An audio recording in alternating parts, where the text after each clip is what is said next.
అతి తక్కువ ఫీజుతో ఎంబీబీఎస్ పూర్తి చేసే అవకాశం. MBBS at Timor-Leste near Australia.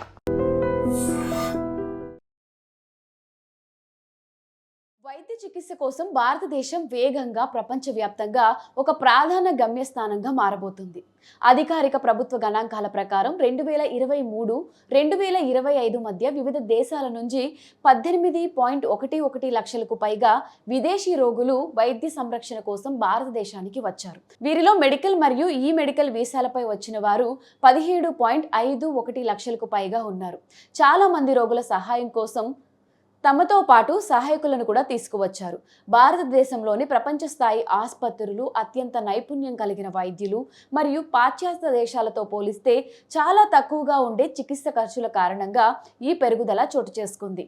Chennai, Delhi మరియు ముంబై వంటి ప్రముఖ నగరాలు గుండె చికిత్స, క్యాన్సర్ చికిత్స, అవయవ మార్పిడి, ఆర్థోపెటిక్ మరియు వెల్నెస్ థెరపీల కోసం పెద్ద సంఖ్యలో అంతర్జాతీయ రోగులను ఆకర్షిస్తున్నాయి. సులభభరితమైన ఈ మెడికల్ వీసాలు ప్రస్తుతం 176 దేశాల పౌరులను బహుళ ప్రవేశాలతో 1 సంవత్సరానికి చెల్లుబాటు అయ్యేవి. హిల్ ఇన్ ఇండియా చొరవ మరియు మెరుగైన సౌకర్యాల ద్వారా ప్రభుత్వం ఈ వృద్ధికి మద్దతు ఇస్తుంది. ఈ విజయం భారతదేశం యొక్క పటిష్టమైన ఆరోగ్య సంరక్షణ వ్యవస్థను అలాగే ప్రపంచవ్యాప్తంగా పెరుగుతున్న ఖ్యాతిని చాటి చెబుతోంది.